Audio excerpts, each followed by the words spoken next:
오늘의 제일 뉴스입니다. 왕궁 축산단지에 대한 정원개발 청사진이 나왔습니다. 영국의 에덴 프로젝트 팀은 전체 공간을 4가지 테마로 구성하고 기존의 도명태를 벗어나 계절마다 풍경이 변하는 살아 숨쉬는 온실을 핵심 시설로 제안했습니다. 군산 월명동 건축자산 진흥구역에 지정된 방화지구가 37년 만에 해제됐습니다. 방화지구 해제로 근대 건축물 보호를 위한 근거가 마련됐습니다.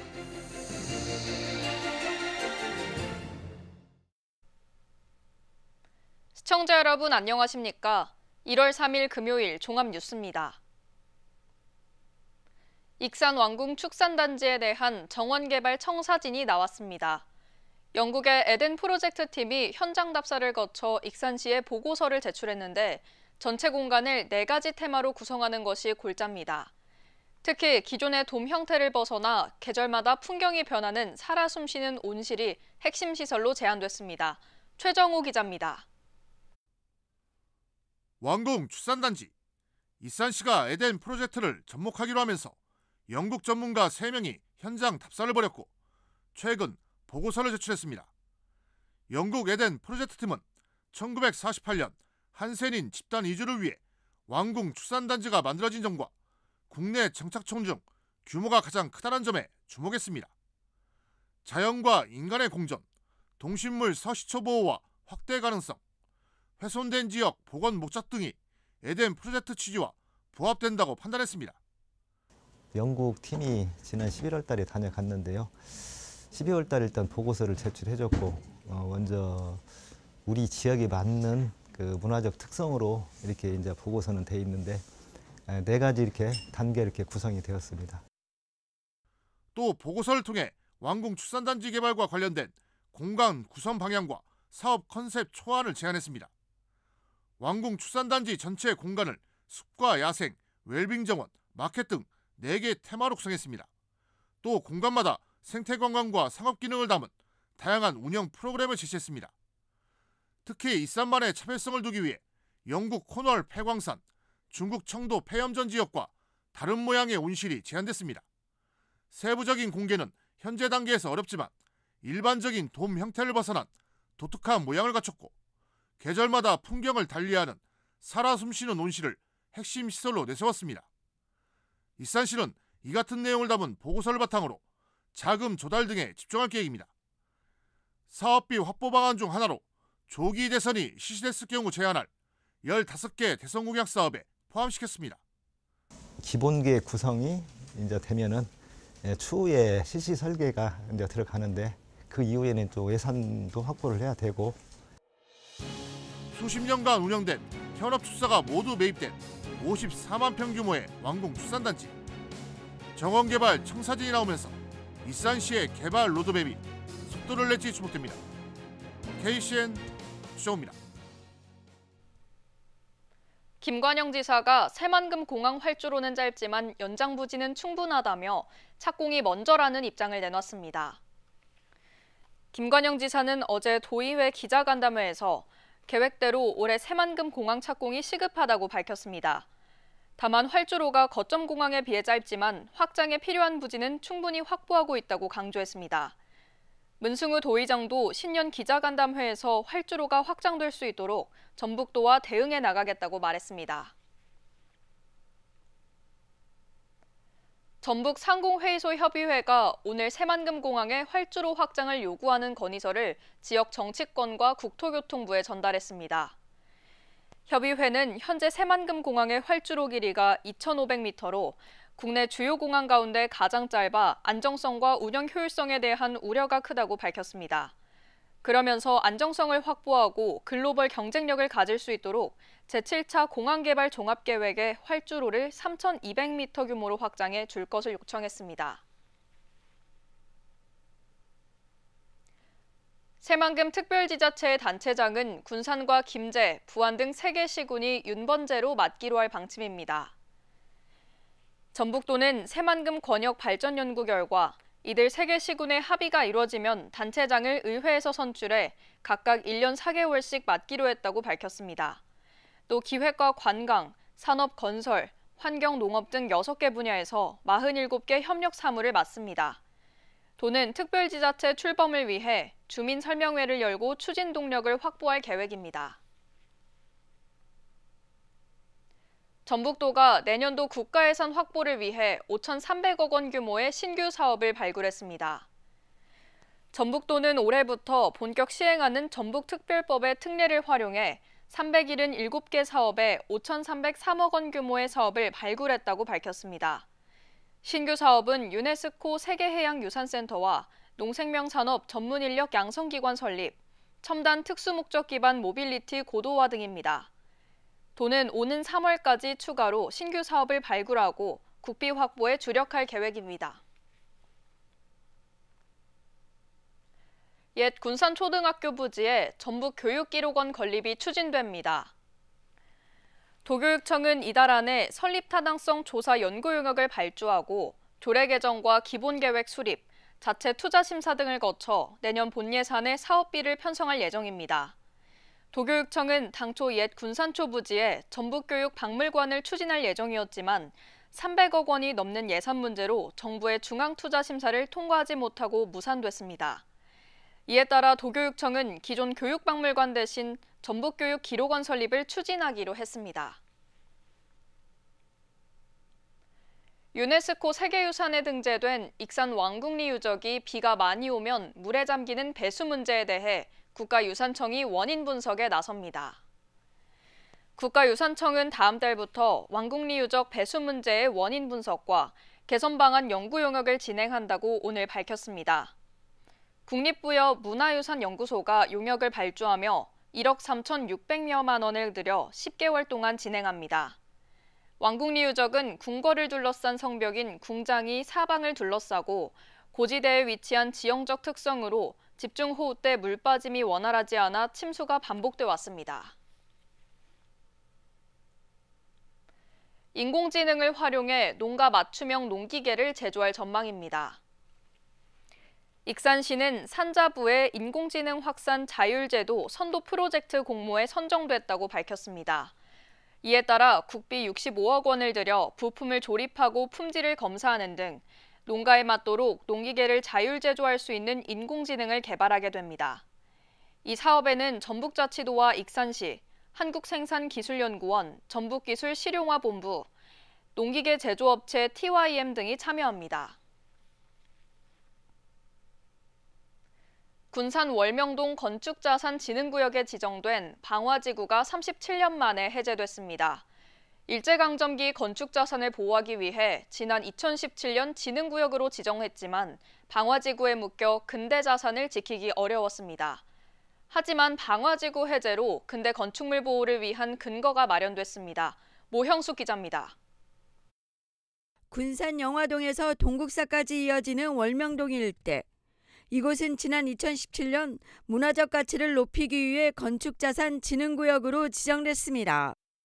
역사적 가치가 인정되는 건물의 훼손을 줄이기 위해 행정지원을 받을 수 있는 법적 근거를 만든 겁니다.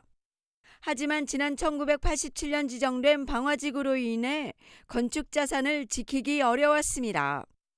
방화지구에서는 징계칙을 할 경우 화재 피해를 줄이기 위해 목재를 사용하지 못하고 불에 타지 않는 내화자재를 써야 하기 때문입니다.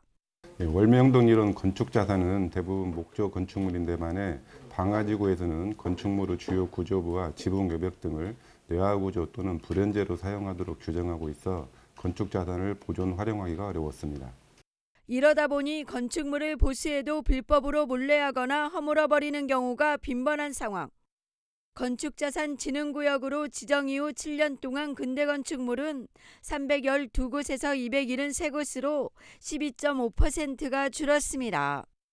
이런 가운데 방화지구 일부가 37년 만에 해제됐습니다. 군산시가 요구한 방화지구 해제를 전북도 도시계획위원회가 원안대로 통과시켰습니다. 해제구역은 영화타운부터 예시청광장, 근대쉼터 등 25만 7천여 제곱미터. 군산시는 방화지구가 해제되면서 근대 건축물의 멸시를 막고 관광과 상권이 활성화될 것으로 기대하고 있습니다. 방화지구가 해제됨에 따라 대수선 등 건축행위에 대한 규제가 완화됨에 따라 건축자산 보존 활용이 원활하게 될 것으로 기대하고 있습니다. 엇박자를 내왔던 건축자산진흥구역과 방화지구, 방화지구가 해제되면서 근대자산을 지킬 수 있는 근거가 마련됐습니다. KCN 모영숙입니다. 군산 지곡동의 오수처리 매눌 펌프장이 준공돼 2,500여 가구가 혜택을 볼 것으로 전망됩니다.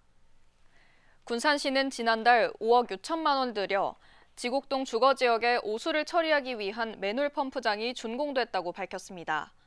이에 따라 하루 4,000톤의 오수를 처리하게 되고 2,506가구가 혜택을 볼 것으로 기대됩니다. 지곡동 주거지역은 한 곳에 매눌 펌프장이 운영돼 왔지만 공동주택과 상가, 학교가 늘면서 포화 상태에 이르렀습니다.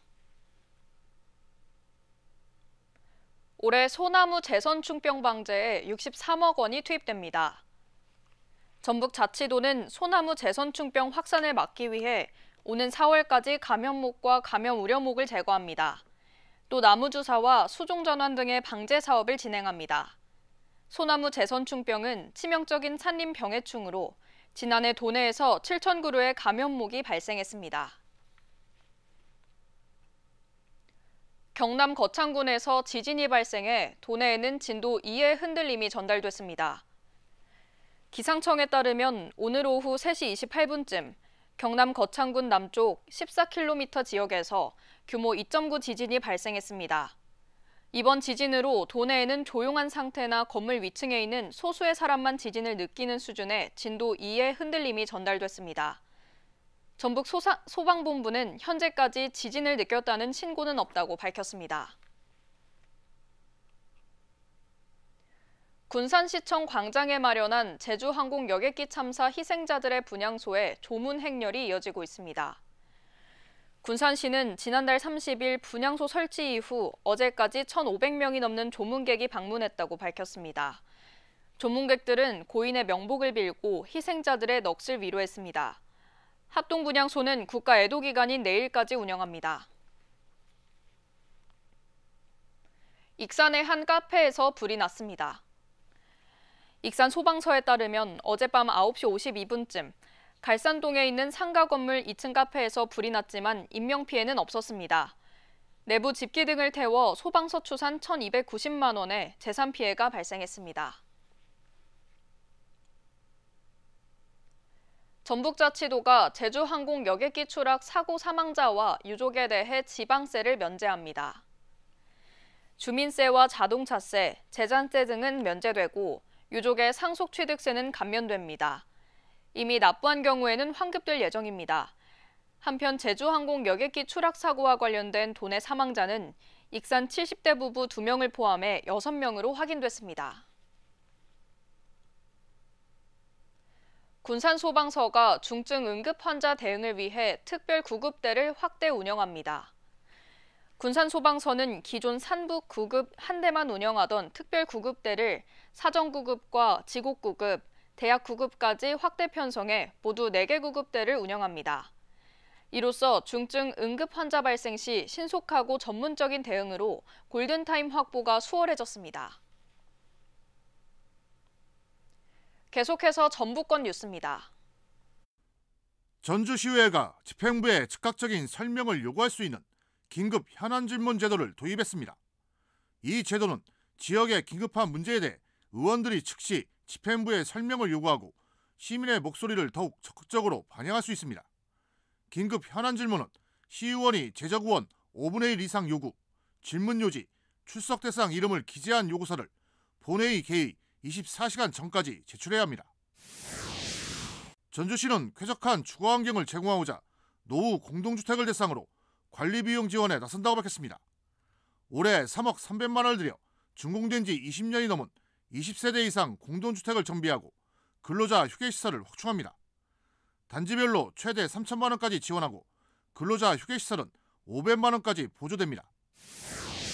순창구는 지난해 스포츠 마케팅으로 52억 원의 경제 효과를 창출했다고 밝혔습니다.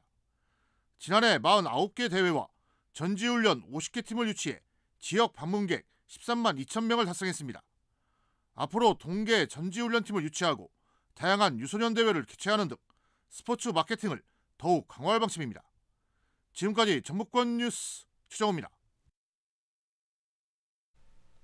군산의료원과 동군산병원, 익산병원이 응급의료기관 평가에서 B등급을 받았습니다.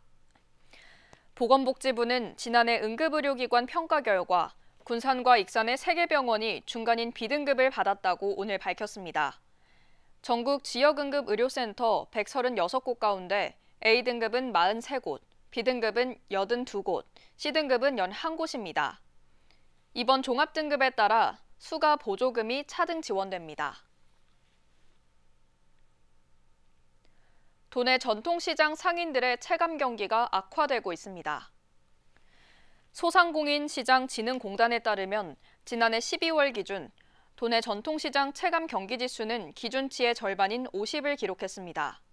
한 달 전 65.8보다 무려 15포인트 이상 하락한 겁니다. 전통시장 상인들은 체감 경기 악화 이유로 소비 위축과 내란 사태를 꼽았습니다. 새만금 개발청이 새만금의 첫 스마트 도시계획 수립에 나섰습니다. 새만금 개발청은 오늘 산학연 전문가 회의를 열고 새만금 스마트 도시계획을 체계적으로 수립해 나가기로 했습니다. 스마트 도시계획은 4차 산업혁명 기술을 기반으로 인공지능과 빅데이터 등을 활용하고 공공기관과 민간이 긴밀히 협력하기로 의견을 모았습니다. 이번 회의는 새만금 지역의 스마트화 촉진을 위해 법정 계획인 스마트 도시 계획을 구축했습니다. 익산시 상반기 정기 인사를 통해 3명이 서기관으로 승진했습니다. 배석희 경제관광국장 직무대리와 김민수 행정지원과장, 권혁 환경정책과장입니다. 앞서 익산시는 사전 예고문을 통해 4급 서기관 승진자는 3명이라고 발표했습니다. 익산시가 농기계 임대사업소를 늘리고 임대료 반값 정책을 유지하기로 했습니다. 이에 농업인 5,000명이 1억 5천만 원 정도의 영농 경영비 절감 효과를 거둘 것으로 보입니다. 익산시 농업기술센터는 함효릅과 금마면, 오산면에 이어 오는 3월 영농철에 맞춰 망성면에도 농기계 임대사업소 분소를 마련할 계획입니다. 군장대학교 제10대 총장에 이진숙 박사가 취임했습니다. 군장대는 대외협력부총장과 국제교류원장을 역임한 이진숙 박사가 총장에 취임했다고 오늘 밝혔습니다. 이신임 총장은 이승우 광동학원 이사장의 배우자입니다. 이 총장은 교육 환경을 새롭게 구축하고 지역사회와 함께 성장하는 대학으로 자리매김하겠다고 밝혔습니다. 익산시가 우수향토기업 4곳을 선정했습니다. 오늘 우수향토기업 인증서를 받은 업체는 대성종합포장과 두영기전, 은성식품 태광입니다. 인증기간은 2029년까지 5년이며 중소기업 육성자금 이자 지원과 각종 기업 지원 사업 신청 시 가점 부여를 받게 됩니다. 군산 건설기계 부품연구원이 한국건설기계연구원으로 이름을 바꾸고 새 출발했습니다. 건설기계 부품연구원은 지난해 12월 산업통상자원부의 최종 승인을 받아 올해부터 한국건설기계연구원으로 명칭을 바꿨다고 밝혔습니다. 한국건설기계연구원은 한국을 넣어 국내 건설기계 분야 대표 연구기관이라는 점을 부각시켰습니다. 한건연은 현재 112명의 연구원이 근무하고 있습니다. 익산시가 올해 청년 후계농을 다음 달 5일까지 모집합니다. 신청 자격은 경력 3년 이하인 농업인으로 18세부터 39세까지입니다. 사업 대상자로 선정되면 최대 3년간 영농 정착지원금이 지원됩니다. 또 후계농 육성 자금을 5억 원 한도 내에서 5년 거치 20년 분할 상환 연리 1.5%의 조건으로 받을 수 있습니다. 다음은 우리 동네 소식입니다.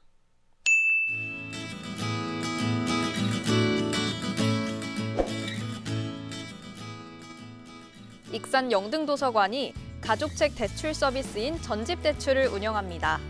전집대출이란 도서관 회원 중 유아, 아동, 초등학생이 있는 가족을 대상으로 30에서 50권의 전집꾸러미를 대출해주는 서비스입니다.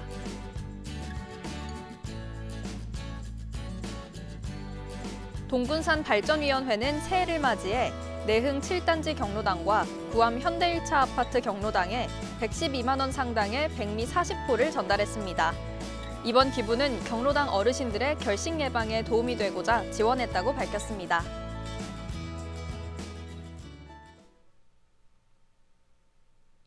이어서 내일의 날씨입니다.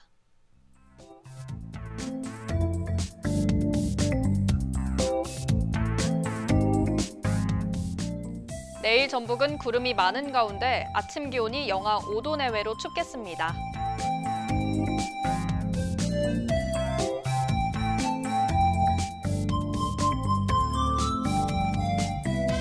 내일 기온은 영하 6도에서 시작해 7도까지 올라가 일교차 큰 날씨를 보이겠습니다.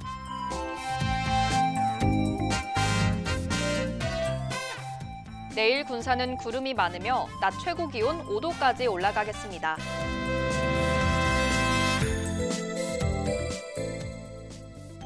내일 익산은 구름 많은 가운데 영하 1도에서 6도까지 오르겠습니다. 바다의 물결은 앞바다 최고 1m, 먼바다 1.5m로 매우 잔잔하게 일겠습니다. 날씨였습니다.